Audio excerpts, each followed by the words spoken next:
Hadirin dimohon berdiri. Yang Mulia Majelis Hakim Konstitusi memasuki ruang persidangan.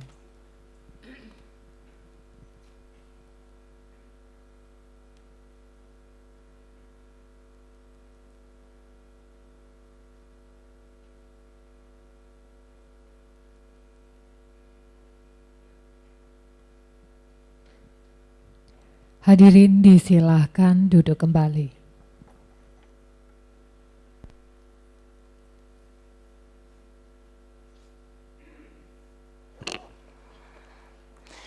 Sidang Mahkamah Konstitusi untuk pengucapan putusan dalam perkara nomor 68 PU 11/2013 dibuka dan nyatakan terbuka untuk umum. Pemohon nomor 68 hadir? Dari pemerintah hadir, DPR tidak hadir. Baik, terima kasih. Selanjutnya kita mulai pengucapan putusan. Putusan nomor 68 garing PU 11/2013. Demi keadilan berdasarkan ketuhanan yang Maha Esa, Mahkamah Konstitusi Republik Indonesia yang mengadili perkara konstitusi pada tingkat pertama dan terakhir menjatuhkan putusan dalam perkara pengujian Undang-Undang Nomor 8 Tahun 1981 tentang hukum acara pidana terhadap Undang-Undang Dasar Negara Republik Indonesia tahun 1945 yang diajukan oleh Ferry Tansil. Dalam hal ini berdasarkan surat kuasa khusus bertanggal 2 Mei 2013 memberi kuasa kepada Dr. Friedrich Yunadi SH, LLM dan kawan-kawan, para advokat yang berkantor pada kantor advokat Yunadi and Associates yang beralamat di Yunadi Center, Jalan Melawai Raya nomor 8, Kebayoran Baru, Jakarta Selatan, selanjutnya disebut sebagai pemohon. Membaca permohonan pemohon, mendengar keterangan pemohon, memeriksa bukti-bukti tertulis pemohon. Pendapat Mahkamah menimbang bahwa sebelum mempertimbangkan pokok permohonan, Mahkamah perlu mengutip pasal 54 UU MK yang menyatakan Mahkamah Konstitusi dan seterusnya. Oleh karena pasal tersebut mempergunakan kata dapat, maka Mahkamah tidak harus mendengar keterangan Majelis Permusyawaratan Rakyat, Dewan Perwakilan Rakyat, Dewan Perwakilan Daerah dan atau Presiden dalam melakukan pengujian atas suatu undang-undang.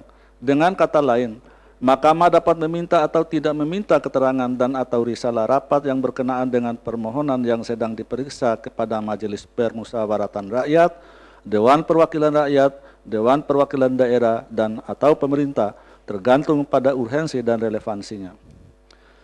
Oleh karena permasalahan hukum dalam permohonan akuo sudah jelas, Mahkamah memandang tidak ada urgensi dan relevansinya untuk meminta keterangan dan atau risalah rapat dari Majelis Permusyawaratan Rakyat, DPR, DPD, dan atau Presiden, sehingga Mahkamah langsung memutus permohonan akuo. Menimbang bahwa berdasarkan dalil permohonan pemohon dan fakta yang terungkap dalam persidangan, Mahkamah mempertimbangkan sebagai berikut.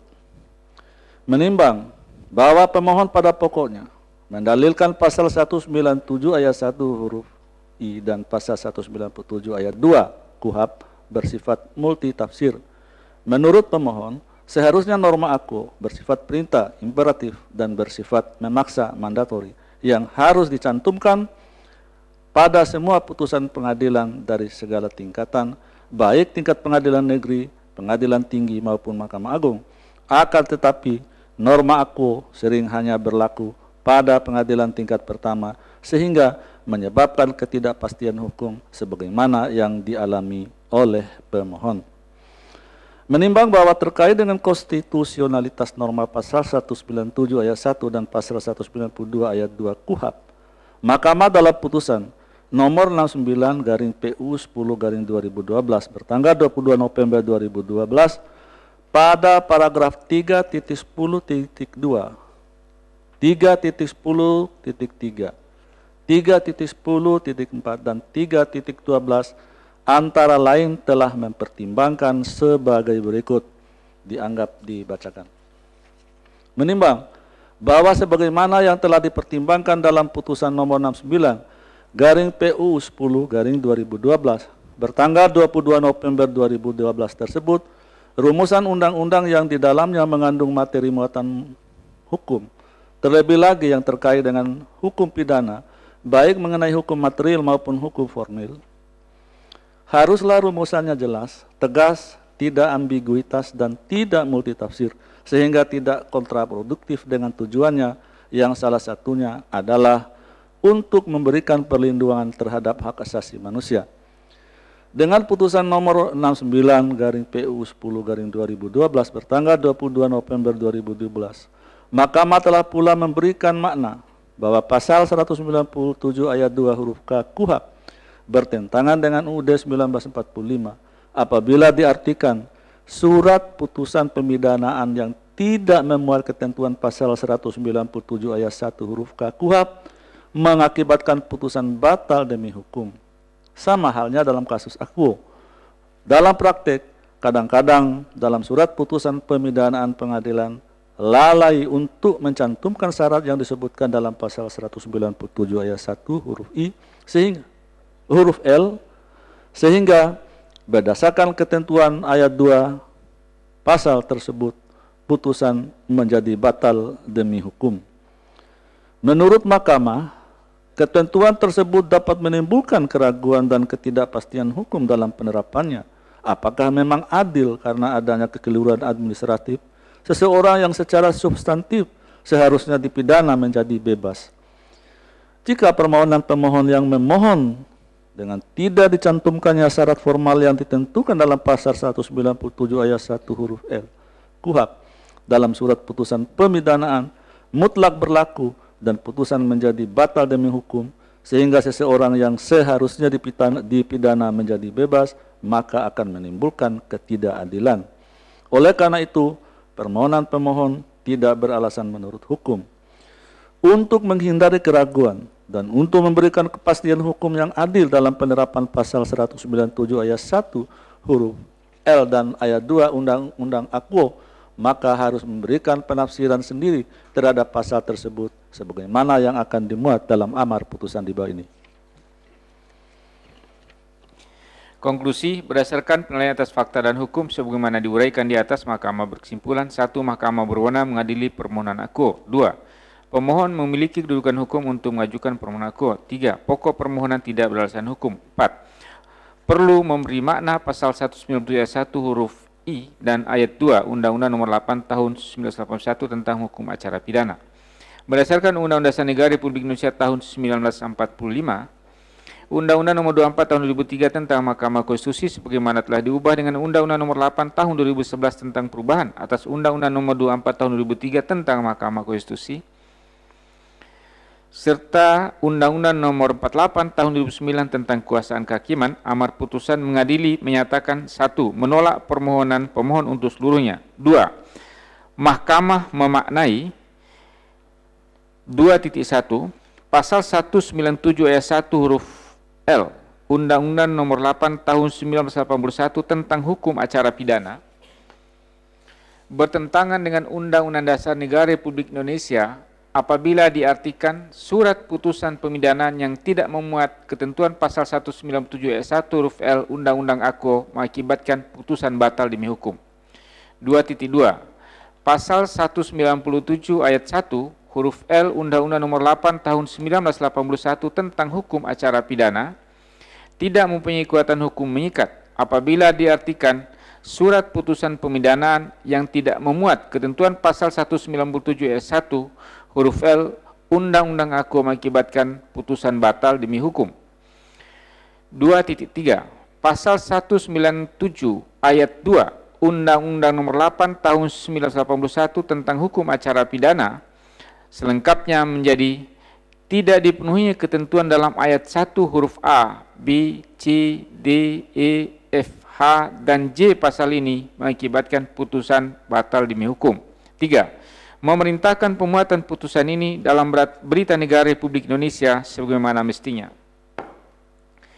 Demikian diputuskan dalam rapat permusyawaratan hakim oleh 9 hakim konstitusi yaitu M. Akil Mutas selaku ketua menangkap anggota, Hamdan Zulfa, Arif Hidayat, Muhammad Alim, Haryono, Ahmad Fadil Sumadi, Anwar Usman, Maria Farida Indrati, dan Patris Akbar masing-masing sebagai anggota pada hari Senin tanggal 26 bulan Agustus tahun 2013 dan diucapkan dalam sidang pleno Mahkamah Konstitusi terbuka untuk umum pada hari Kamis tanggal 11 bulan September tahun 2014 selesai diucapkan pukul 16.12 WIB oleh 7 Hakim Konstitusi, yaitu Hamdan Zulfa selaku Ketua, merangkap anggota Anwar Usman, Muhammad Ali, Maria Farida Indrati, Patrialis Akbar, Wahiduddin Adams, dan Aswanto masing-masing sebagai anggota, dengan didampingi oleh Lutfi Widagdo Ediono sebagai panitia pengganti, serta dihadiri oleh pemohon atau kuasanya, pemerintah atau yang mewakili, tanpa dihadiri oleh Dewan Perwakilan Rakyat atau yang mewakili. Sidang selesai dan nyatakan ditutup. Hadirin dimohon berdiri. Yang Mulia Majelis Hakim Konstitusi meninggalkan ruang persidangan.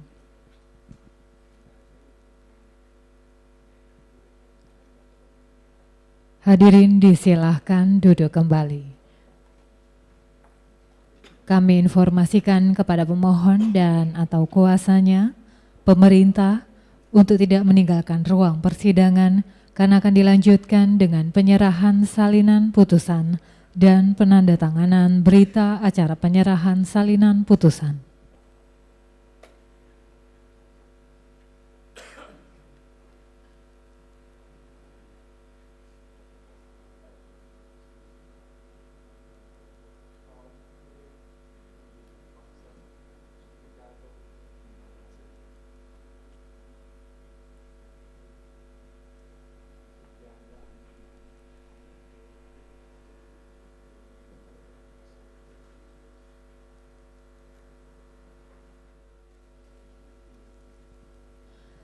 Kepada pemohon dan atau kuasanya, pemerintah dimohon untuk mengambil tempat yang telah disediakan untuk menerima salinan putusan dan menandatangani berita acara penyerahan salinan putusan.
Salinan putusan akan diserahkan oleh Panitra Mahkamah Konstitusi kepada yang terhormat Panitra Mahkamah Konstitusi, dimohon menempati tempat yang telah disediakan.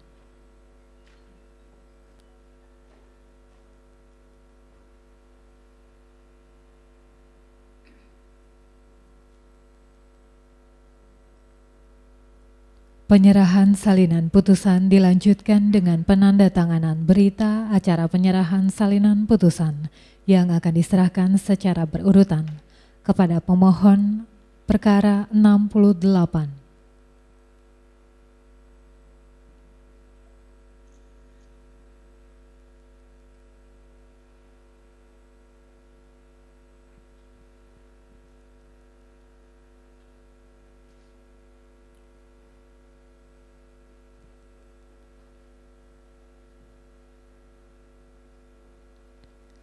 Kementerian Hukum dan HAM.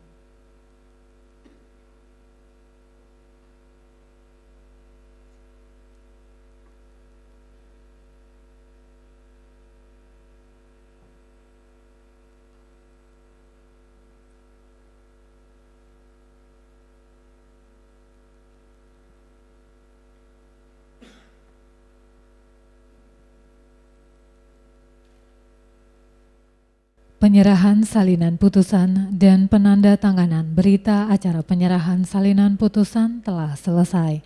Kepada yang terhormat Panitra Mahkamah Konstitusi, disilakan kembali ke tempat. Hadirin disilakan duduk kembali.